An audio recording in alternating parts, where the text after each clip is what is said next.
প্রবীণ সাংবাদিক ভাষা সৈনিক কামাল লোহানীর করোনায় মৃত্যু, রাষ্ট্রপতি প্রধানমন্ত্রীর শোক।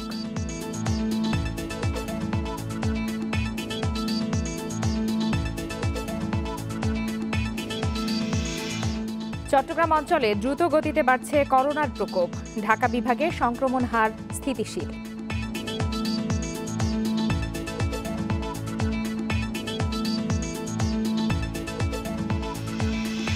বৃষ্টি ও উজাড়ের ঢলে প্রধান নদ নদীর পানি বাড়ছে, নীলফামারীতে তিস্তা বিপদ সীমার উপরে।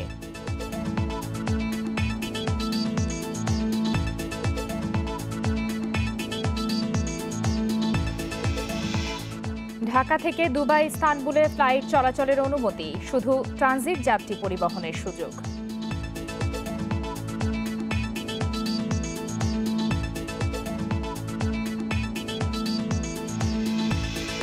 বিশ্বে একদিনের সর্বোচ্চ 1,80,000 করোনা শনাক্তের রেকর্ড, শুধু ব্রাজিলেই 55,000।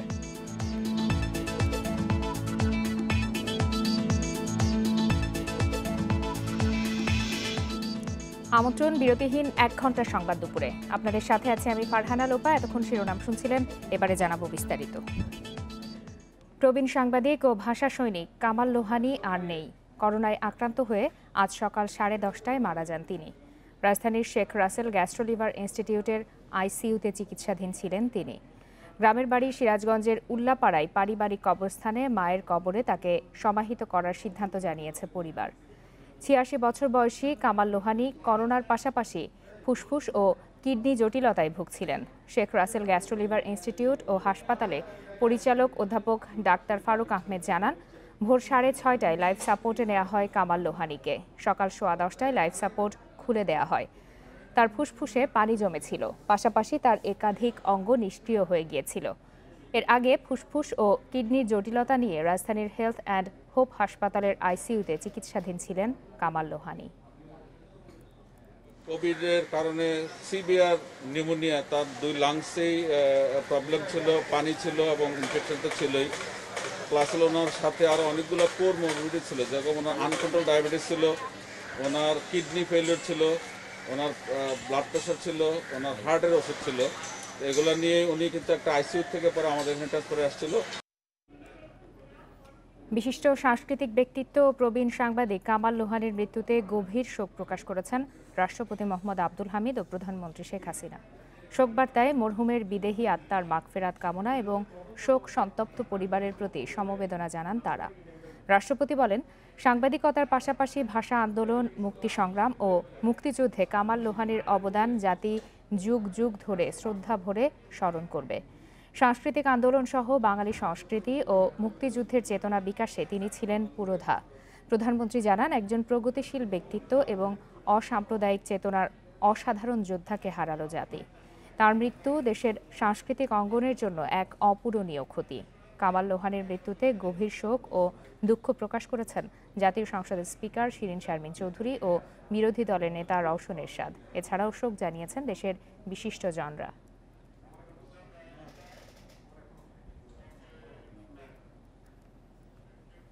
কামাল লোহানীর মৃত্যুর বিষয়ে আরও জানাতে রাজধানী ও সিরাজগঞ্জ থেকে যোগ দিয়েছেন আমাদের সহকর্মীরা। শুরুতেই চলে যাচ্ছি রাজধানীর মোহাম্মদপুরে, সেখানে রিশাদ হুদা আছেন আমাদের সাথে। রিশাদ, কামাল লোহানীর মরদেহ এখন কোথায় আছে এবং শ্রদ্ধা ও দাফনের বিষয়ে কি সিদ্ধান্ত নেওয়া হলো? আপনারা জানেন যে মহাখালীর গ্যাস্ট্রোলিভার হাসপাতাল থেকে তার মরদেহ রাজধানীর মোহাম্মদপুরের শেকেরটেক কোয়ান্টাম ফাউন্ডেশনের যে লাশ গোসল অর্থাৎ মরদেহ গোসলের যে কার্যক্রম চলছে সেইখানে নিয়ে যাওয়া হচ্ছে। সেখানে তার এখনও কিন্তু সেখানে তার মরদেহ গিয়ে পৌঁছায়নি। কোয়ান্টাম ফাউন্ডেশনের যে লাশ দাফন কার্যক্রম এবং যে গোসলের যে বিষয়টি কার্যক্রমটি সেটি সেখানেই তার ইয়ে হবে। এটা হচ্ছে যে শেকেরটেকে। এখন খুব কাছাকাছি আমরা তাদের যে লাশবাহী মরদেহবাহী যে গাড়িটি আছে তার পেছনই আমরা আছি। সেখানে তার মরদেহ, যেহেতু তিনি করোনায় মারা গেছেন, WHO এর যে বিধিবিধান সেগুলো মেনেই তার লাশ গ্যাস্ট্রোলিভার হাসপাতাল থেকে সেভাবে প্যাকিং করে, সেভাবে কফিন বন্দি করে তার মরদেহ নিয়ে আসা হয়েছে এবং WHO বিধি মেনেই তার লাশ মরদেহ এখন গোসল করানো হবে কোয়ান্টাম ফাউন্ডেশনের যে লাশ দাফন কার্যক্রম যেটা সেখানে আছে সেখান থেকে পরবর্তীতে তাকে আমরা যতদূর জানতে পেরেছি যে আধা ঘন্টা বা ঘন্টা খানেক সময় এখানে লাগবে তার করোনায় মৃতদের লাশ যেভাবে দাফন করা হয় সেভাবে গোসল করানোর জন্য গোসলের পরেই কিন্তু তার মরদেহ পরবর্তীতে উদীচী আমরা জানি যে পল্টনের উদীচীর যে প্রধান কার্যালয় সেখানে নিয়ে যাওয়া হবে। রিশাদ হুদা, আপনি আমাদের সাথেই থাকুন। এবারে চলে যাচ্ছি সিরাজগঞ্জে, সেখানে আছেন সহকর্মী দিলীপ কুমার গৌড়। দিলীপ, কামাল লোহানীকে দাফনের বিষয়ে বিস্তারিত কি তথ্য রয়েছে আপনার কাছে এবং মরদেহ ঠিক কখন সেখানে নেওয়া হবে? আমি আপনাকে জানাতে চাই, আপনারা জানেন যে সিরাজগঞ্জের কৃতি সন্তান বানর ভাষা আন্দোলন এবং স্বাধীনতা যুদ্ধের স্বাধীন বাংলা বেতার কেন্দ্রের শব্দ সৈনিক কামাল লোহানী আজকে মৃত্যুবরণ করেছেন। তার মৃত্যুতে আসলে সিরাজগঞ্জের শোকের ছায়া নেমে এসেছে। আপনারা জানেন যে সিরাজগঞ্জের উল্লাপাড়ার সোনতলাতে কামাল লোহানীর জন্মস্থান এবং সেখানে তাদের পারিবারিক কবরস্থান আছে। আমরা কথা বলেছিলাম কামাল লোহানীর ছেলে সাগর লোহানীর সাথে। তিনি যেটা জানিয়েছেন যে ঢাকা থেকে মৃতদেহ নিয়ে এসে কামাল লোহানীর মায়ের পাশে আসলে সোনতলা যে কবরস্থান আছে সেই সোনতলা কবরস্থানে দাফন করা হবে। আমরা কথা বলেছি উল্লাপাড়া উপজেলা নির্বাহী অফিসার যারা আরিফুজ্জামানের সাথে। তিনি জানিয়েছেন যে মৃতদেহটি 4টার দিকে সিরাজগঞ্জের দিকে রওনা হবে এবং 8টা আসলে বাদ এসা তার দাফন কার্য এবং জানাজা সম্পূর্ণ হবে। তবে তার মৃত্যুতে কিন্তু সিরাজগঞ্জের রাজনৈতিক এবং বিশেষ করে সাংস্কৃতিক অঙ্গনে শোকের ছায়া নেমে এসেছে। দিকে সিরাজগঞ্জ সাংস্কৃতিক ফোরাম তার মৃত্যুতে 3 দিনের শোক ঘোষণা করেছেন। এই ছিল আমার কাছে সিরাজগঞ্জ সর্বশেষ খবর। কামাল লোহানীর জানাজা এবং দাফন সম্পর্কে বিস্তারিত জানাচ্ছিলেন সিরাজগঞ্জ থেকে এবং রাজধানী মোহাম্মদপুর থেকে আমাদের সহকর্মীরা। 21 পদকপ্রাপ্ত কামাল লোহানী বাংলাদেশের সাংস্কৃতিক আন্দোলন সংগঠনের একজন পুরোধা। ছায়ানট, উদীচী, ক্রান্তিসহ বহু সাংস্কৃতিক সংগঠনের সঙ্গে যুক্ত তিনি। সাংবাদিক কামাল লোহানী স্বাধীন বাংলা বেতারের বার্তা বিভাগের প্রধানের দায়িত্ব পালন করেছিলেন। দেশের স্বাধীনতা ও মুক্তি সংগ্রামের ইতিহাসে ওতপ্রোতভাবে জড়িত ভাষা সৈনিক কামাল লোহানী। কামাল লোহানীর আসল নাম আবু নাঈম মোহাম্মদ মোস্তফা কামাল খান লোহানী। 1952 সালে ভাষা আন্দোলনের সময় রাজনীতিতে হাতেখড়ি। এরপর পাকিস্তান বিরোধী প্রতিটি আন্দোলনে ছিলেন সামনের সারিতে। 1954 সাল থেকে আমৃত্যু অবিচল ছিলেন বামপন্থী আদর্শে। মুক্তিযুদ্ধের সময় স্বাধীন বাংলা বেতার কেন্দ্রের সংবাদ বিভাগের প্রধানের দায়িত্বে ছিলেন কামাল লোহানী। স্বাধীনতার পর বাংলাদেশ বেতারের পরিচালকের দায়িত্ব পালন করেন তিনি। পরবর্তীতে সক্রিয় ছিলেন বিভিন্ন প্রগতিশীল সাংস্কৃতিক আন্দোলনে। সাংস্কৃতিক আন্দোলনে কামাল লোহানীর সঙ্গে আমাদের কখনো কোনো ব্যাপারে বিন্দুমাত্র মতভেদ বা মতানৈক্য দেখা দেয়নি। কারণ উদ্দেশ্য আমাদের এক, এই বাঙালি জাতিকে একটি সুন্দর সুখী সমৃদ্ধশালী সমাজ উপহার দেওয়া এবং সেজন্য যে কোনোভাবে যত রকমের হোক কাজ করা। সাংবাদিক হিসেবে কামাল লোহানীর কর্মজীবন শুরু হয় দৈনিক মিল্লাত দিয়ে। ফেডারেল সাংবাদিক ইউনিয়নের 2 দফা যুগ্ম সম্পাদক ও ঢাকা সাংবাদিক ইউনিয়নের সভাপতির দায়িত্বেও ছিলেন কামাল লোহানী। সাংবাদিকতায় অবদানের জন্য 2015 সালে পান 21 পদক। 73 সনে ঢাকা সাংবাদিক ইউনিয়নের কামাল লোহানী ছিল প্রেসিডেন্ট, আমি ছিলাম জেনারেল সেক্রেটারি। তখন মাত্র এগুলি গঠন হচ্ছে, এই সাংবাদিকতার প্রতিষ্ঠান এগুলি সবই লন্ডভন্ড ছিল, এগুলির কোনো প্রাতিষ্ঠানিক অবয়ব ছিল না, এগুলি আমরা তৈরি করেছি। কামাল লোহানীর জন্ম 1934 সালের 26 জুন সিরাজগঞ্জ জেলায়। 1952 সালে পাবনা জেলা স্কুল থেকে মাধ্যমিক এবং পাবনা এডওয়ার্ড কলেজ থেকে উচ্চ মাধ্যমিক পাশ করে ইতি টানেন শিক্ষা জীবনের। Rezwan Siddiqui, independent news, Dhaka. এবারে অন্যান্য প্রসঙ্গ। ঢাকায় করোনা শনাক্তের হার স্থিতিশীল থাকলেও চট্টগ্রামে বাড়ছে রকেট গতিতে। গত 1 মাসের হিসাবে দেখা যাচ্ছে 15 মে দেশে মোট শনাক্ত রোগীর 80% ছিল ঢাকা বিভাগের। 15 জুন কমে 66 ভাগে নেমে আসে। এই সময় চট্টগ্রামে 8.98 থেকে বেড়ে দাঁড়িয়েছে 19%। ঢাকা ছাড়া প্রায় সব বিভাগেই গত 1 মাসে শনাক্তের হার বেড়েছে। তারপরও দেশের মোট শনাক্তের অর্ধেকই ঢাকার বাসিন্দা। 103 দিনে বাংলাদেশে কোভিড-19 রোগী শনাক্ত হয়েছে লাখের ওপর। এর মধ্যে সবচেয়ে বেশি শনাক্ত হয়েছে ঢাকায়। 15 মে ঢাকা বিভাগে শনাক্ত হয় 11,750 জন, যা ৭৯.16%। 15 জুন এ সংখ্যা ঠেকেছে 35,014 জনে। শতাংশ দাঁড়িয়েছে 66.9, অর্থাৎ ঢাকায় শনাক্তের হার কমতির দিকে। ঢাকার বাইরে কোনো কোনো ল্যাবরেটরি হয়তো প্রথম দিকে তাদের সেই মান নিয়ন্ত্রণ করা হয়তো চ্যালেঞ্জের মুখে থাকে, কিন্তু যত সময় চলে আসে ততই সেই মান নিয়ন্ত্রণটা কাছাকাছি চলে আসে। এটার উপরও নির্ভর করে অনেকটা কত রোগী শনাক্ত হচ্ছে মোট নমুনা সংগ্রহের সাথে। কিন্তু চট্টগ্রামের চিত্র উল্টো। এই বিভাগে করোনা শনাক্তের হার 1 মাসের ব্যবধানে দ্বিগুণ হয়েছে। 15 মে শনাক্ত হয় 1,333 জন, শতাংশ হিসেবে 8.98। 15 জুন এ হার গিয়ে দাঁড়িয়েছে 18.87%। সারা দেশের লোকজনকে অন্তত তাদের কাছে এই টেস্টটা অ্যাভেলেবল এবং অ্যাক্সেসিবল এবং অ্যাফোর্ডেবল করতে না পারছি, ততক্ষণ পর্যন্ত আমরা কিন্তু সঠিকভাবে বলতে পারবো না আমাদের অবস্থানটা। তবে আমরা এইটুকু বুঝছি সে সংক্রমণ বাড়তেছে। মাসের ব্যবধানে সিলেটে 1.48% থেকে 2.85% হারে করোনা শনাক্ত বেড়েছে। রংপুর বিভাগেও এ হার বাড়তির দিকে। খুলনায় 274 জন রোগী শনাক্তের 1 মাসের মধ্যে 15 জুন তা 1,516 জন হয়। ময়মনসিংহ বিভাগে শনাক্ত ঢাকার মতোই স্থিতিশীল। বরিশালেও শনাক্তের হার বেড়েছে। রাজশাহী বিভাগে শনাক্ত 1.40 থেকে বেড়ে হয়েছে 2.21%। Nafiza Daula, independent news, Dhaka. চট্টগ্রাম ও বগুড়ার করোনা পরিস্থিতি নিয়ে জানাতে যোগ দিয়েছেন আমাদের সহকর্মীরা। শুরুতেই চলে যাচ্ছে চট্টগ্রামে, সহকর্মী অনুপম শীল আছেন সেখানে।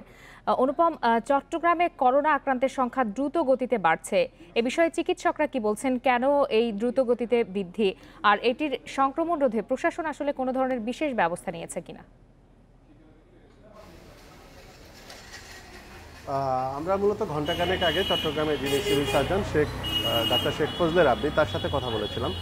তারা যেটি বলছেন যে এখনও আসলে চট্টগ্রামের যে সংক্রমণের হার বা তার যে পরিসংখ্যান, সেটি দেখে আসলে এই মুহূর্তে গ্রাফটি বরাবরই উপরের দিকে, অর্থাৎ টপ যে পজিশনে যাওয়ার যে বিষয়টি, সেটি আরও তারা বলছেন যে দিনের সাথে সাথে সেটি বাড়ছে এবং এই মুহূর্তে চট্টগ্রামের সংক্রমণের হার সর্বোচ্চ রয়েছে, সেটি তারা এখনও স্পষ্ট করে বলতে পারছেন না। এখন কেন বাড়ছে সেই বিষয়টিকে ঘিরে কিন্তু নানামুখী আলোচনা আছে। যেহেতু এখানে বিশেষ করে যে সাধারণ ছুটির বিষয়টি যে এখন আসলে ওই অর্থে নেই এবং রাস্তাঘাটে প্রচুর মানুষ তাদের প্রাত্যহিক যে কাজকর্ম, অফিস আদালত, এই সমস্ত কাজে বেরোচ্ছেন এবং চিকিৎসকরা যে বিষয়টি বলছেন যে বেশিরভাগ ক্ষেত্রেই আমাদের সাধারণ মানুষজন তাদের স্বাস্থ্য সচেতনতা বা স্বাস্থ্যবিধি মেনে যে চলাচলের যে বিষয়টি, সেটি সম্পর্কে খুব বেশি তারা এটি নিয়ে খুব বেশি চিন্তা করেন না এবং এর ফলেই আছে তাদের উদাসীনতা এবং এই বিষয়গুলোর কারণেই সংক্রমণের পরিমাণটি বাড়ছে। এবং এটি বন্ধে আসলে যে উদ্যোগ, ইতিমধ্যে চট্টগ্রামে 10টি ওয়ার্ডকে রেড জোন ঘোষণা করে একটি ওয়ার্ডে ইতিমধ্যে লকডাউন কার্যক্রম চালু করা হয়েছে। কিন্তু যদিও লকডাউনের কথা বলা হচ্ছে, তবে আমরা দেখছি যে একেবারে ঢিলঢালাভাবে লকডাউন চলছে। আমরা এখন যে ওয়ার্ডটিতে আছে, এটি লালখান বাজার ওয়ার্ড, এটিও আসলে একটি রেড জোন এলাকা। কিন্তু আমরা যেটি দেখছি যে সকাল থেকে এবং মধ্যরাত অবধি এবং রাতেও মানুষ একেবারেই বলা যায় যে কোনো ধরনের চিন্তা ভাবনা ছাড়াই রাস্তাঘাটে চলাচল করছেন এবং যখনই আইনশৃঙ্খলা রক্ষাকারী বাহিনী বা কেউ কখনো জিজ্ঞেস করছেন, তারা বিভিন্ন ধরনের অজুহাত সামনে নিয়ে আসছেন। তো এই প্রেক্ষাপটে আরেকটি বিষয়, সাধারণ ছুটি ছিল তখন তো বড় এলাকা বা পুরো দেশই সাধারণ ছুটিতে ছিল, তখন হয়তো লকডাউন ওভাবে মানা সম্ভব না হলেও এখন তো ওয়ার্ড ভিত্তিক রেড জোন নির্দিষ্ট করে লকডাউন করা হচ্ছে, তারপরেও কেন ঢিলেঢালাভাবে এটি পালন করা হচ্ছে, এ বিষয়ে আসলে আইন শৃঙ্খলা বাহিনী কি বলছে? এই বিষয়গুলো নিয়ে আসলে আমরা চট্টগ্রাম সিটি কর্পোরেশন এবং স্থানীয় যে জনপ্রতিনিধি, বিশেষ করে ওয়ার্ড কাউন্সিলর এবং স্থানীয় থানার সাথে বিভিন্নভাবে কথা বলেছি। বিশেষ করে উত্তর কাট্টলী ওয়ার্ডের যে থানা আছে, আফগোসা থানা, সেক্ষেত্রে আসলে যেটি বলা হচ্ছে যে এই রেড জোন, যেহেতু শহরের এই রেড জোন বা 10 নম্বর ওয়ার্ডটি একেবারেই বলা যায় যে শহরে ঢোকার প্রথম ওয়ার্ড এবং সেক্ষেত্রে সেই ওয়ার্ডটির ভেতরেও একটি শিল্প এলাকা রয়েছে এবং সেই সমস্ত শিল্প এলাকায় যে কলকারখানা এবং তৈরি পোশাক কারখানাগুলো আছে, সেখানে বেশিরভাগই সেগুলো বন্ধ করা যায়নি এবং এই ক্ষেত্রে বারবার এখানে সিটি কর্পোরেশন এবং স্থানীয় প্রশাসনের পক্ষ থেকে বারবার এদের এই সমস্ত শিল্প মালিকদেরকে বলা হলেও বাস্তবতা হচ্ছে বিভিন্নভাবে তারা এই শিল্প কারখানাগুলো চালু রেখেছেন। এটি একটি কারণ যে সেখান থেকে আসলে এই শিল্প কারখানাগুলোতে যাওয়া হচ্ছে। আর এছাড়াও চট্টগ্রাম শহরের অন্যান্য এলাকায় যারা চাকরি করেন এই রেড জোনের, তাদেরও কিন্তু অফিস আদালত বন্ধ হয়নি, যে কারণে তাদেরকেও বের হতে হচ্ছে বাধ্য হয়ে এবং আবার প্রবেশ করতে হচ্ছে। এই কারণেও আসলে লকডাউন। আপনি আমাদের সাথেই থাকুন। এবারে আমরা জেনে আসি বগুড়ার খবর। সহকর্মী হাসিবুর রহমান আছেন সেখানে। হাসিব, আমরা যেমনটি খবরে বলছিলাম যে ঢাকার পর চট্টগ্রামে এবং অন্যান্য জেলাতেও এখন দ্রুত গতিতে করোনা সংক্রমণের খবর আমরা পাচ্ছি যে বাড়ছে। বগুড়ায় আসলে করোনা সংক্রমণের হার কেমন, এখন পর্যন্ত কতজন আক্রান্ত হয়েছেন, আপনার কাছে কি তথ্য রয়েছে? শুরুর দিকে এখানে আমাদের যে সংখ্যাটা ছিল তার এখন প্রায় দ্বিগুণ। আগে 1-এর প্লাস কিছু ছিল, 1-এর সাথে সামান্য কিছু, এখন 2-এর পরে কিছু যোগ হয়েছে, অর্থাৎ দ্বিগুণ হয়ে গেছে। আর আমি একটু আগে স্বাস্থ্য বিভাগের কর্মকর্তাদের সাথে কথা বলেছি, তারা যেটি বলেছেন যে ইতিমধ্যে প্রায় 80 দিনে এখানে 2000-এরও বেশি মানুষ এখন করোনায় আক্রান্ত হয়ে গেছেন। এবং তারা যেটি বলছেন যে রাজশাহী বিভাগে যে আক্রান্তর হার 3400, সেই জায়গার তুলনায় শুধু বগুড়াতেই প্রায় 2000-এর মতো আক্রান্ত হয়েছে। আর মৃত্যুর যদি দেখেন তাহলে রাজশাহী এবং রংপুর বিভাগে একক জেলা হিসেবে বগুড়ায় সবচেয়ে বেশি, 29 জন এখন পর্যন্ত করোনায় একেবারে প্রমাণিত করোনায় মারা গেছে। এর বাইরেও অনেকেই করোনা উপসর্গ নিয়ে মারা গেছেন, কিন্তু সেই বিষয়গুলো এখনও নিশ্চিত করছেন না।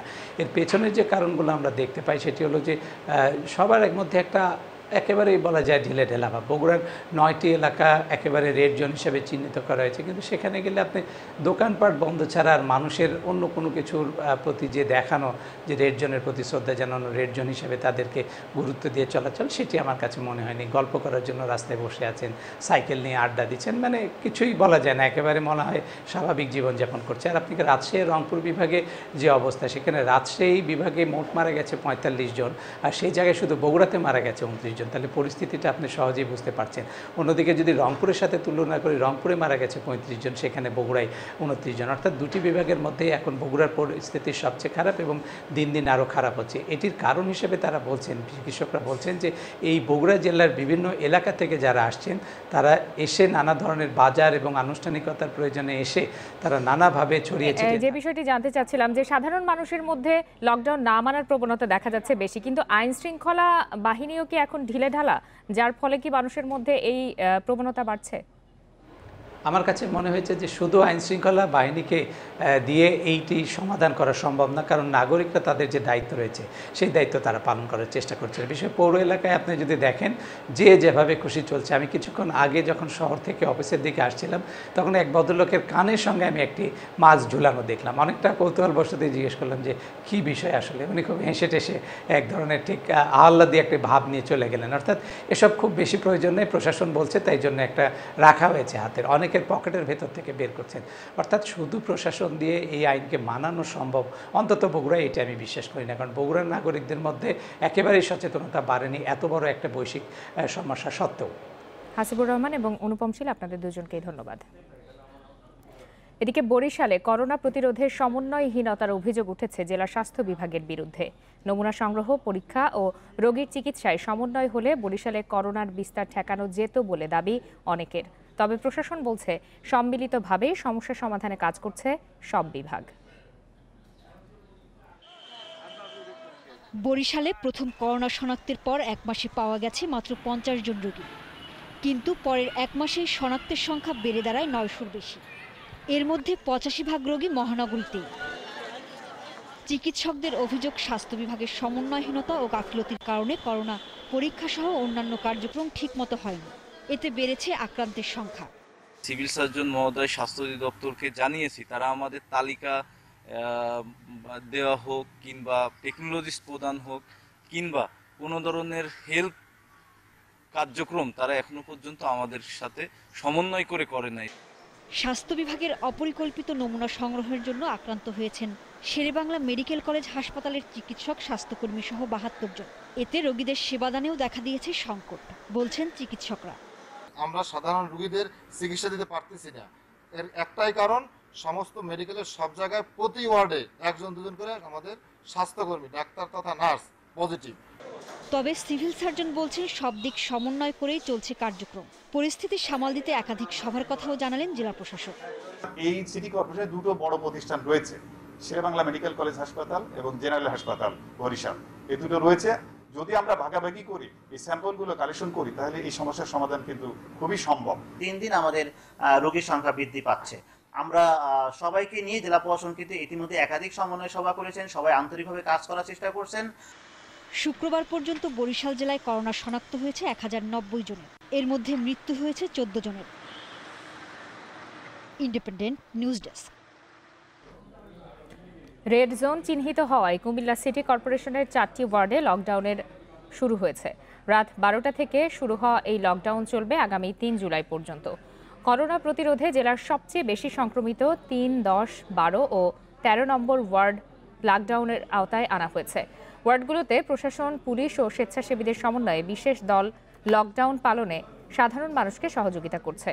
লকডাউন এলাকায় জনসাধারণের চলাচলের উপর নিষেধাজ্ঞার পাশাপাশি হাসপাতাল ও ফার্মেসি ছাড়া সব ধরনের প্রতিষ্ঠান বন্ধ থাকবে। লকডাউন এলাকায় প্রধান সড়ক ব্যতীত অন্য সব সড়কে যান চলাচল বন্ধ থাকবে।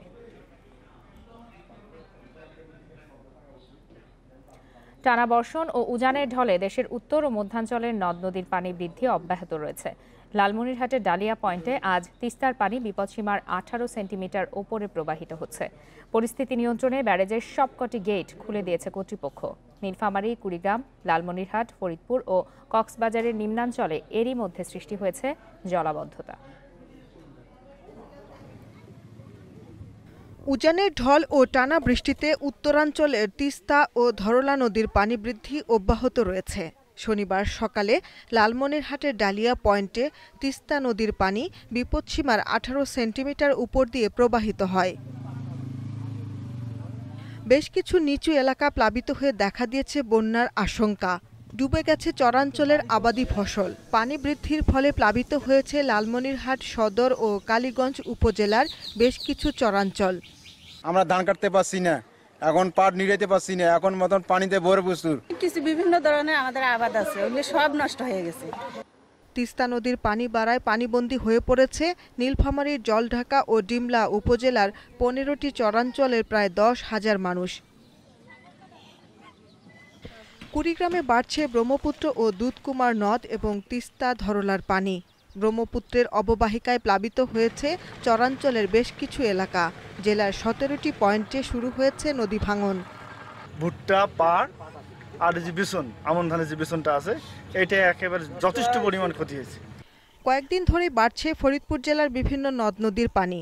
সদর উপজেলার গোলডাঙ্গের চর, টেপরাকান্দি সহ বেশ কিছু এলাকায় বাড়ছে পদ্মার পানি।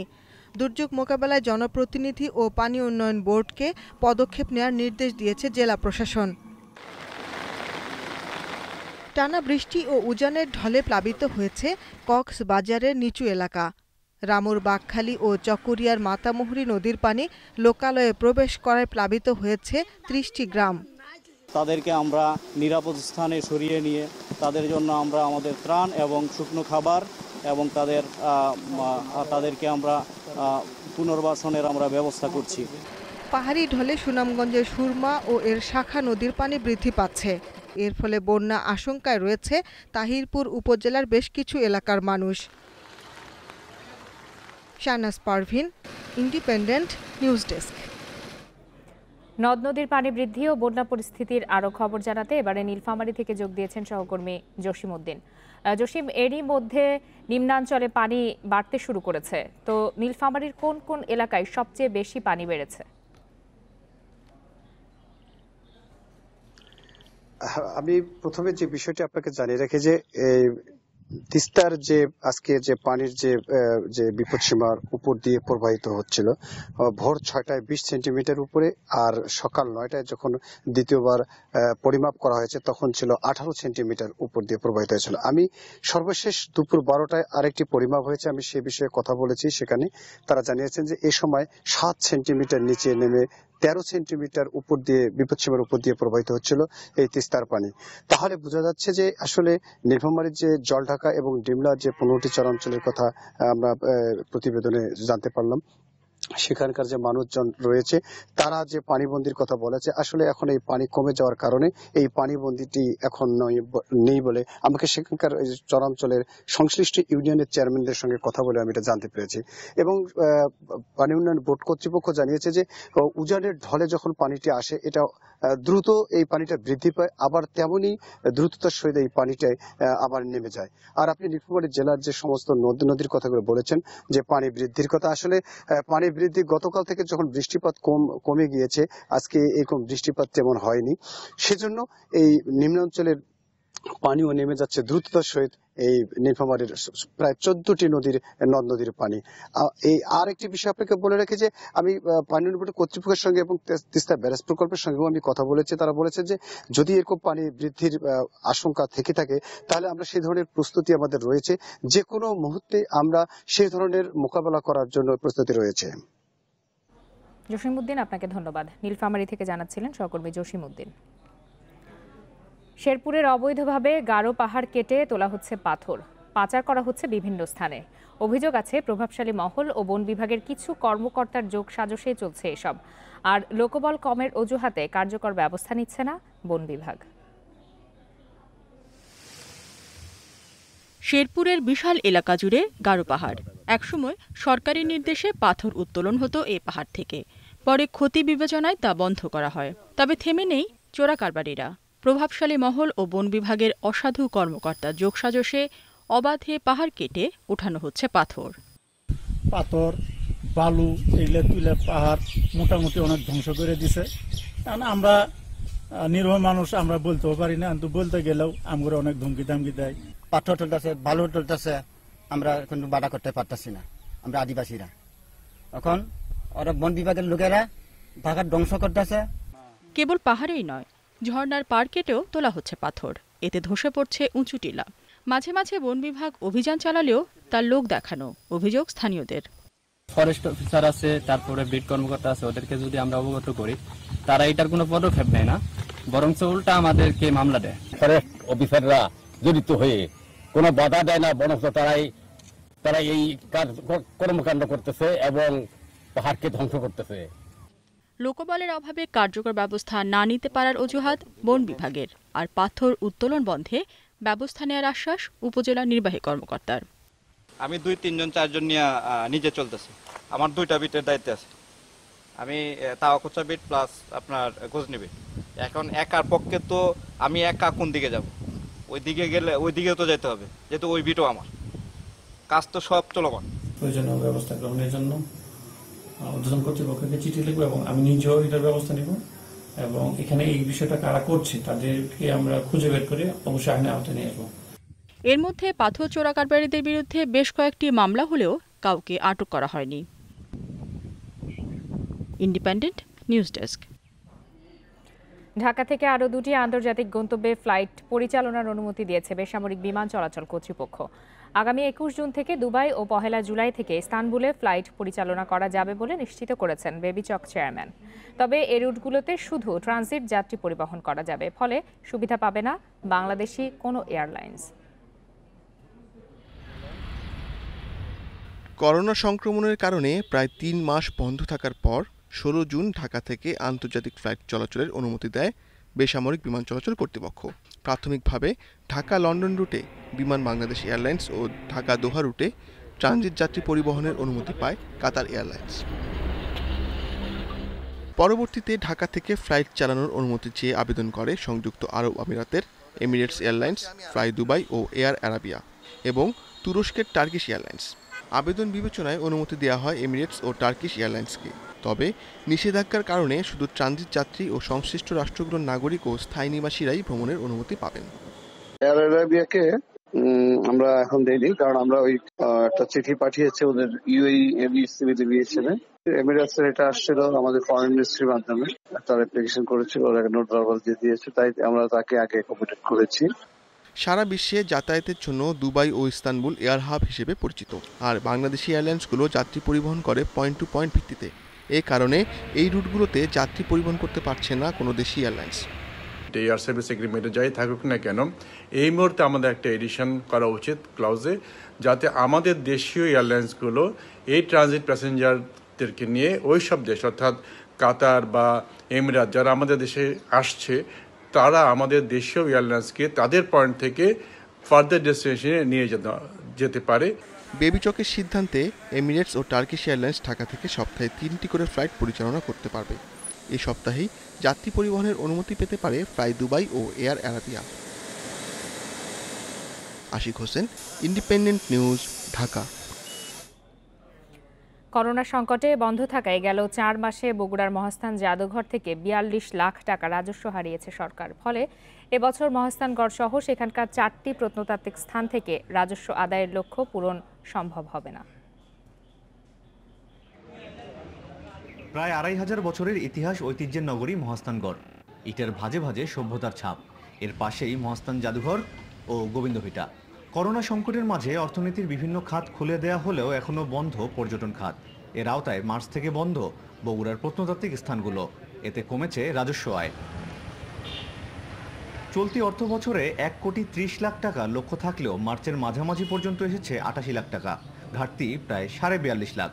সরকারের নির্দেশনা অনুযায়ী আমরা গত 19শে মার্চ থেকে এ পর্যন্ত এবং যতদিন না পর্যন্ত পরবর্তী নির্দেশনা আসে ততদিন পর্যন্ত দর্শনার্থীদের জন্য মহাস্থানগড় প্রত্নতাত্ত্বিক জাদুঘর এবং আমাদের আশেপাশে যে প্রত্ন সাইটগুলো আছে সবগুলোই দর্শনার্থীদের জন্য প্রবেশ নিষেধ আছে।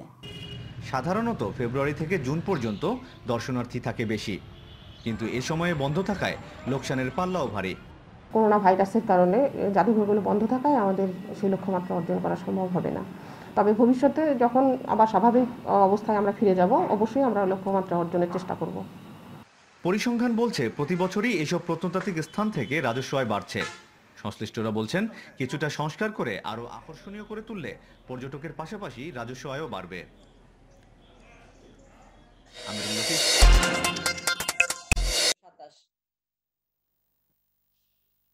গত 24 ঘন্টায় নমুনা সংগৃহীত হয়েছে 13,779টি এবং পরীক্ষা হয়েছে 14,031টি। পূর্বের নমুনা সহ আজকের এই পরীক্ষা এবং এ পর্যন্ত পরীক্ষা হয়েছে 5,96,579টি নমুনা। গত 24 ঘন্টায় যা নমুনা পরীক্ষা হয়েছে তাতে শনাক্ত হয়েছে 3,240 জন এবং এ পর্যন্ত শনাক্ত 1,08,775 জন। 24 ঘন্টা শনাক্তের হার 23.09%। 24 ঘন্টা সুস্থ হয়েছেন 1,048 জন, এ পর্যন্ত সুস্থ 43,993 জন। শনাক্ত বিবেচনায় সুস্থতা হার 40.44%। গত 24 ঘন্টায় মৃত্যুবরণ করেছেন 37 জন এবং এ পর্যন্ত মৃত্যু 1,425 জন। শনাক্ত বিবেচনায় মৃত্যুর হার 1.31%। যারা মৃত্যুবরণ করেছেন তাদের লিঙ্গভেদ এবং বয়স বিভাগ বিভাজন এটা আমরা প্রেস রিলিজে আপনাদের জানিয়ে দেব। এখনো সব তথ্য হাতে আসে নাই, এই জন্য না পারার জন্য দুঃখিত। 24 ঘন্টা আইসোলেশনে যুক্ত হয়েছেন 628 জন, 24 ঘন্টা আইসোলেশন থেকে হয়েছেন 187 জন। এ পর্যন্ত আইসোলেশনে 19,183 জন এবং এ পর্যন্ত ছাড় পেয়েছেন 7,268 জন। বর্তমানে আইসোলেশন 11,915 জন। কোয়ারেন্টাইনে 24 ঘন্টা 1,535 জন, এ পর্যন্ত কোয়ারেন্টাইন 3,36,764 জন। 24 ঘন্টা ছাড় পেয়েছেন 74 জন এবং এ পর্যন্ত ছাড় পেয়েছেন 2,74,246 জন। বর্তমানে কোয়ারেন্টাইনে আছেন 62,518 জন। ব্যক্তিগত সুরক্ষা সামগ্রী 24 ঘন্টা সংগৃহীত হচ্ছে 3,960টি এবং এ পর্যন্ত সংগৃহীত 25,245টি ব্যক্তিগত সুরক্ষা সামগ্রী। এ পর্যন্ত বিতরণ হয়েছে 23,81,605 ব্যক্তিগত সুরক্ষা সামগ্রী। বর্তমানে বলছে 1,85,640টি। এই সূত্র কেন্দ্রীয় ঔষধাগার। ফোন কল গ্রহণ করা হয়েছে 24 ঘন্টায় 1,84,720টি এবং এ পর্যন্ত ফোন কল করা হয়েছে 1,22,43,560টি। অনলাইন প্ল্যাটফর্ম হটলাইন সেবা দেওয়ার জন্য প্রশিক্ষণপ্রাপ্ত চিকিৎসক 16,381 জন। 24 ঘন্টায় যুক্ত হয়েছেন 3 জন চিকিৎসক। স্বেচ্ছাভিত্তিক সেবা দিয়ে যাচ্ছেন 4,217 জন চিকিৎসক। 24 ঘন্টা স্ক্রিনিং হয়েছে আন্তর্জাতিক বিমানবন্দরে 341 জন, স্থলবন্দরে 246 জন, সমুদ্র বন্দরে 172 জন এবং 759 জন 24 ঘন্টা গত 24 ঘন্টা স্ক্রিনিং হয়েছে। এ পর্যন্ত স্ক্রিনিং হয়েছে 7,23,044 জন সকল বন্দর এবং ক্যান্টনমেন্ট রেল স্টেশনে। দক্ষিণ পূর্ব এশিয়ায় 24 ঘন্টা শনাক্ত হয়েছে 19,459 জন এবং এ পর্যন্ত 41,041 জন। মৃত্যুবরণ করেছেন 439 জন এবং এ পর্যন্ত 16,360 জন। সারা বিশ্বে 24 ঘন্টায় শনাক্ত হয়েছেন 1,42,451 জন এবং এ পর্যন্ত শনাক্ত 83,85,440 জন। মৃত্যুবরণ করেছেন বিশ্বে 24 ঘন্টায় 5,151 জন এবং এ পর্যন্ত 4,50,686 জন। দক্ষিণ এশিয়া পরিস্থিতি এবং বিশ্ব পরিস্থিতি সংগ্রহ করা হয়েছে বিশ্ব স্বাস্থ্য সংস্থা সিচুয়েশন রিপোর্ট 19 জুন 2020। এ ছিল আমাদের কাছে এখন পর্যন্ত প্রাপ্ত তথ্য। আপনারা সবাই সুস্থ থাকুন, ভালো থাকুন, স্বাস্থ্যবিধি মেনে চলুন, নিজেকে সুরক্ষিত থাকুন, সচেতন হন, সতর্ক হন। সবাইকে অনেক অনেক ধন্যবাদ। আসসালামু আলাইকুম। আমরা এতক্ষণ দেখছিলাম স্বাস্থ্য অধিদপ্তরের নিয়মিত অনলাইন বুলেটিন। চলে যাচ্ছি অন্যান্য খবরে। দীর্ঘদিন ধরে পদোন্নতি নিয়ে বৈষম্যের শিকার হচ্ছেন শিক্ষা ক্যাডারের কর্মকর্তারা। তাদের অভিযোগ, পদ না থাকার কারণে বেশিরভাগই সহযোগী অধ্যাপক হিসাবে অবসরে চলে যান। এ অবস্থায় হতাশ তারা। শিক্ষা মন্ত্রণালয় অবশ্য বলছে শিগগিরই 1,500 কর্মকর্তার পদোন্নতি হবে। 33তম বিসিএস এর কর্মকর্তা শাহিনুর ইসলাম প্রভাষক পদে চাকরির বয়স 6 বছর পার হলেও এখনো পদোন্নতি হয়নি। আমি একই সাথে শিক্ষকতা পেশাকে, শিক্ষা ক্যাডারকে ভালোবেসে আসলাম। আমার পেশার অন্যান্য ক্যাডারের কর্মকর্তাদের পদোন্নতি হচ্ছে, কিন্তু আমাদের পদোন্নতি হচ্ছে না। আমরা হতাশ হওয়াটাই স্বাভাবিক। একই অবস্থা এই ক্যাডারের 15,000 কর্মকর্তাদের। তারা মূলত শিক্ষকতা করেন, এছাড়া শিক্ষা সংক্রান্ত বিভিন্ন দপ্তরে প্রেষণে কাজ করেন। তারা বলছেন, একদিকে পদ নেই, অন্যদিকে বিষয়ভিত্তিক পদোন্নতি দেওয়ার কারণেই এই জটিলতায় পড়ছেন তারা। পদোন্নতি পেলে একজন মানুষ তার মধ্যে একটু প্রেরণা কাজ করে, নতুন উদ্যমে কাজ করার। যখন সেটি পাওয়া যায় না, তিনি যোগ্যতা অর্জন করেছেন কিন্তু দীর্ঘদিন ধরে পদোন্নতি বঞ্চিত, তাহলে তার মধ্যে একটা হতাশার সৃষ্টি হয়। শিক্ষার সবচেয়ে গুরুত্বপূর্ণ অংশ শিক্ষকরা, আর শিক্ষকদের মাঝে অসন্তোষ রেখে মানসম্মত শিক্ষা নিশ্চিত করা সম্ভব নয় বলছেন বিশ্লেষকরা। তাই এ সমস্যা দ্রুত সমাধান করার আহ্বান সংশ্লিষ্টদের। শিক্ষা মন্ত্রণালয় বলছে, পদোন্নতি নিয়ে কাজ চলছে, করোনার কারণে কিছুটা বাধাগ্রস্ত হচ্ছে। তবে শিগগিরই 1,500-এর বেশি কর্মকর্তাকে পদোন্নতি দেয়া হবে। পদোন্নতি এবং পদের সোপানেরও একটি বিষয় রয়েছে, সেখানেও কিছু অসঙ্গতি রয়ে গেছে। আমরা সেগুলো নিয়ে কাজ করছি, যে আমাদের চেষ্টাটি অব্যাহত আছে। সেই চেষ্টায় আমাদের কোনো কার্পণ্য নেই। আমরা আশা করছি যে আমরা এই কাজটি করতে পারবো। সেই সাথে 12,000-এর বেশি নতুন পদ তৈরির কাজ চলছে। এটি শেষ হলে আর সংকট থাকবে না বলেও জানায় মন্ত্রণালয়। নূরে আলম, ইন্ডিপেন্ডেন্ট নিউজ, ঢাকা। বিশ্বে একদিনে করোনা আক্রান্তের রেকর্ডে সব দেশকে ছাড়িয়ে গেছে ব্রাজিল। গত 24 ঘন্টায় শনাক্ত হয়েছে 55,209 জন করোনা রোগী, মারা গেছে 1,221 জন। শুক্রবার বিশ্বে করোনায় আরও 5,000 মানুষের মৃত্যু হয়েছে। একদিনে নতুন আক্রান্তের সব রেকর্ড ছাড়িয়েছে শুক্রবার। নতুন শনাক্ত হয়েছে 1,81,000 রোগী। বিশ্বের 213 দেশ ও অঞ্চলে করোনায় মৃত্যু 4,62,000 ছাড়িয়েছে। মোট আক্রান্ত 87,66,000-এর বেশি। করোনা মহামারী দিন দিন গ্রাস করছে বিশ্ববাসীকে। একদিনে নতুন আক্রান্তের সব রেকর্ড ছাড়িয়েছে শুক্রবার। শনাক্ত হয়েছে 1,81,000 রোগী। আক্রান্তের 55,000-ই ব্রাজিলের। বিপর্যস্ত দেশটির আক্রান্তের সংখ্যা 10 লাখ ছাড়িয়েছে। শনাক্ত ও মৃত্যুতে বিশ্বের দ্বিতীয় অবস্থানে থাকা ব্রাজিলে দরিদ্র জনগোষ্ঠী ও আদিবাসীদের মধ্যে সংক্রমণের হার বেশি। বিশেষজ্ঞরা বলছেন, ভাইরাস শনাক্তে পরীক্ষার পরিমাণ আরও বেশি হলে দেশটিতে আক্রান্তের সংখ্যা কয়েক গুণ বেশি হতো। এরই মধ্যে ব্রাজিলের স্বাস্থ্য খাতে দেখা দিয়েছে ভয়াবহ বিপর্যয়। প্রাদুর্ভাবের শুরু থেকেই ভাইরাস পরিস্থিতি হালকাভাবে নেয়ায় সমালোচনার শিকার দেশটির কট্টর ডানপন্থী প্রেসিডেন্ট জাইর বলসোনারো। তার মতে ভাইরাসের জন্য যে বিপর্যয় দেখা যাচ্ছে, বিধিনিষেধের ফলে অর্থনৈতিক ক্ষতি তার চেয়েও বেশি মারাত্মক হবে। অন্যদিকে মেক্সিকোতে হু হু করে সংক্রমণ বাড়ায় ব্যবসা প্রতিষ্ঠান, অফিস আদালত এখনই খুলছে না বলে জানিয়েছে দেশটির সরকার। করোনার বিস্তার বাড়ায় নিষেধাজ্ঞা বহাল রাখার সিদ্ধান্ত নিয়েছে কোস্টারিকা। প্রাদুর্ভাবের কারণে ঝুঁকির মুখে থাকা হাইতির মানবিক পরিস্থিতির অবনতি হতে পারে বলে জানিয়েছে দেশটির সরকার। এদিকে যুক্তরাষ্ট্রের শুক্রবার ৭১৪ জনের মৃত্যু হয়েছে, নতুন শনাক্ত ৩৩,০০০। এর মধ্যে শুধু ক্যালিফোর্নিয়াতেই একদিনে সর্বোচ্চ ৪,৩১৭ জনের দেহে মিলেছে ভাইরাস। ৯ জুলাই পর্যন্ত বিদেশ থেকে আসাদের কোয়ারেন্টিনে থাকা বাধ্যতামূলক করেছে আয়ারল্যান্ড। সংক্রমণ নিয়ন্ত্রণে আসায় সর্বোচ্চ ১,০০০ মানুষের গণজমায়েতের অনুমতি দিয়েছে সুইজারল্যান্ড। দক্ষিণ কোরিয়ায় ৩ সপ্তাহের মধ্যে সর্বোচ্চ শনাক্ত হয়েছে শুক্রবার, আক্রান্ত ৬৭ জন। অন্যদিকে চীনে মিলেছে ২৭ জন রোগী, এর মধ্যে বেইজিংয়েই ২২ জন।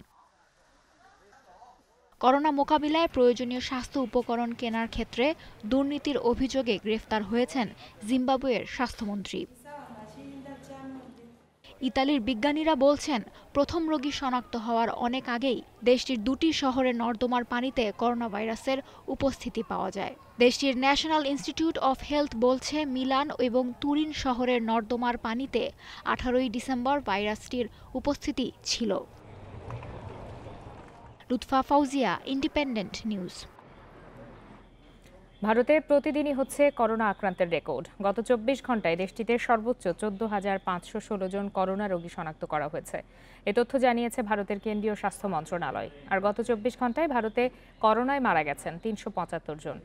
দেশটিতে এ পর্যন্ত করোনায় মৃতের সংখ্যা ১২,৯৪৮ জন।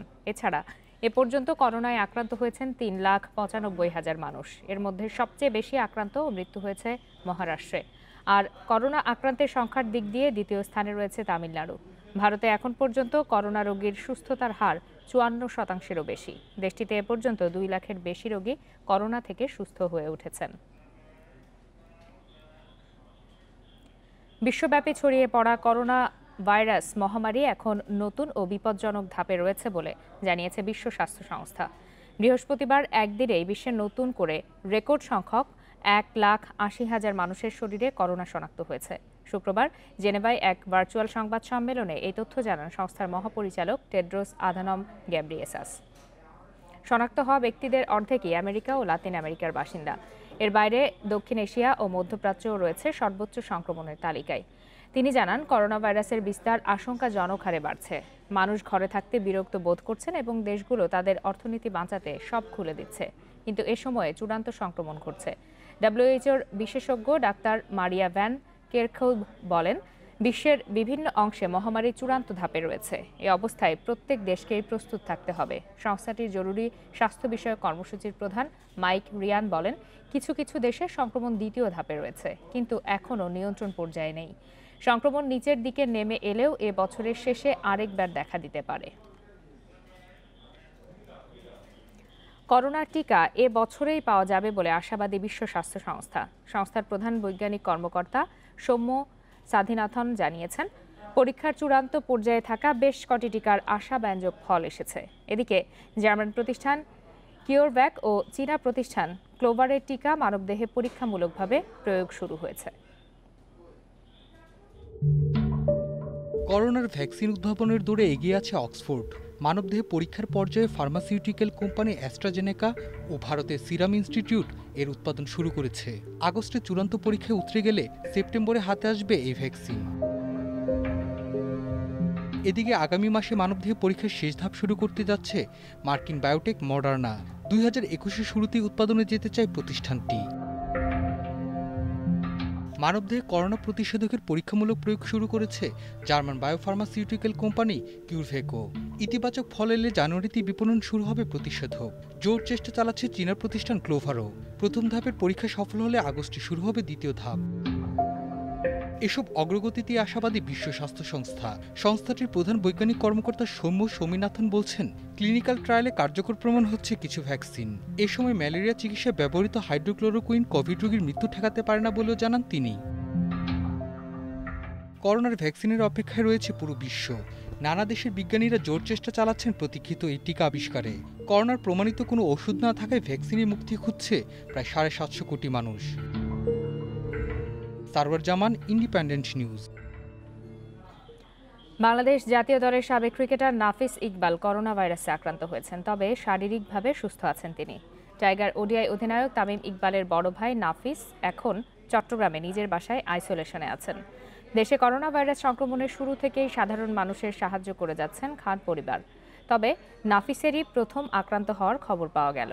2003 সালে আন্তর্জাতিক ক্রিকেটে অভিষেক সাবেক ওপেনিং ব্যাটসম্যান নাফিসের। 2006 সালের পর অবশ্য জাতীয় দলে খেলা হয়নি আর। ঢাকা লিগ ও বিপিএল এর মতো ঘরোয়া বিভিন্ন আসরে নিয়মিত সহকারী কোচ ও টিম ম্যানেজারের দায়িত্ব পালন করে থাকেন 34 বছর বয়সী নাফিস। লা লিগায় অ্যাওয়ে ম্যাচের চাপ জয় করতে পারেনি বার্সেলোনা। সেভিয়ার বিপক্ষে গোলশূন্য ড্রয়ে শীর্ষস্থান হারানোই শঙ্কায় কিকে সেতিয়ানের দল। মেসিদের রুখে দিয়ে রিয়ালের শীর্ষে ওঠার কাজ সহজ করে দিয়েছে সেভিয়া। এদিকে ইপিএলে প্রত্যাবর্তন রাঙানোর ইঙ্গিত দিলেও ব্যর্থ টটেনহ্যাম। ম্যানচেস্টার ইউনাইটেডের বিপক্ষে 1-1 গোলে ড্র করে স্পার্স। প্রত্যাবর্তনের 2 ম্যাচ জিতে আত্মবিশ্বাসের তুঙ্গে বার্সেলোনা। মেসি সুয়ারেজদের ফর্মে বার্সা স্বপ্ন দেখছে শিরোপা ধরে রাখার। জয়ের ধারাবাহিকতার সাথে আছে সেভিয়ার অ্যাওয়ে চ্যালেঞ্জ। কঠিন পরীক্ষায় শুরু থেকে ধারালো সেতিয়ান শিষ্যরা। 700 গোলের ল্যান্ডমার্কে পৌঁছতে মেসি ছিলেন স্বরূপে। সুযোগও পেয়েছেন 22 মিনিটে, তবে সেভিয়ার দুর্ভেদ্য রক্ষণে গোলবঞ্চিত এলেম10। 2 মিনিট পরই আবারও মেসির ফ্রি কিক, তবে আর্জেন্টাইন জাদুকরের নিষ্প্রভ শটে আক্ষেপ বেড়েছে বার্সার। প্রথমার্ধের শেষ দিকে মেজাজ হারিয়েছেন মেসি। সেভিয়ার ফুটবলারদের সাথে জড়িয়েছেন হাতাহাতিতে। দ্বিতীয়ার্ধে আরও অসহায় বার্সেলোনা। টার স্টেগেনের দৃঢ়তায় ব্যর্থ হয় সেভিয়ার গোলের চেষ্টা। সময় যত গড়িয়েছে স্পষ্ট হয়েছে মেসি সুয়ারেজদের ক্লান্তির ছাপ। 7 দিনে 3 ম্যাচ থাকায় আক্রমণে গতি হারিয়েছে বার্সা। সেভিয়ার 5-3-2 ফরমেশনের জবাব পয়েন্ট খুইয়ে দিয়েছে সেতিয়ানের দল। বার্সাকে রুখে দিয়ে রিয়ালের কাজ সহজ করেছে সেভিয়া। রোববার সোসিয়েদাদের বিপক্ষে 3 গোলের বেশি ব্যবধানে জয় পেলেই টেবিল টপারকে টপকে যাবে রিয়াল। শুরুটা ভালো করলেও দ্বিতীয়ার্ধে খেই হারিয়েছি আমরা। সমন্বয়ের অভাব চোখে পড়েছে। এখনই শিরোপা ধরে রাখার প্রশ্নে মন্তব্য করা ঠিক না। বাকি ম্যাচগুলোতে জয় আসলে কাজটা সহজ হবে। ইপিএলে প্রত্যাবর্তন রাঙাতে শুরু থেকে দাপুটে টটেনহ্যাম। 27 মিনিটে ডেডলক ভাঙেন বার্গওয়াইন। মিনিট কয়েক পরই আবারও চিত্রনাট্যে টটেনহ্যাম, তবে দে হায়ার প্রতিরোধে বাড়েনি ব্যবধান। দ্বিতীয়ার্ধে হুঁশ ফেরে ম্যানচেস্টার ইউনাইটেডের। বদলি নামা পগবা রেড ডেভিলদের আক্রমণের ধার বাড়ায়। ম্যাচ শেষের 9 মিনিট আগে ফাউলের শিকার হন পগবা। পরে ব্রুনো ফার্নান্দেসের সফল স্পট কিকে স্বস্তির ড্র নিয়ে মাঠ ছাড়ে man United. Mohammad Nazim, independent news. শেষ করছি বিরতিহীন সংবাদ দুপুর। ইন্ডিপেন্ডেন্ট টেলিভিশনের সব খবরের আরও বিস্তারিত জানতে চোখ রাখুন ফেসবুক, ইউটিউব এবং টুইটারে। ধন্যবাদ সবাইকে।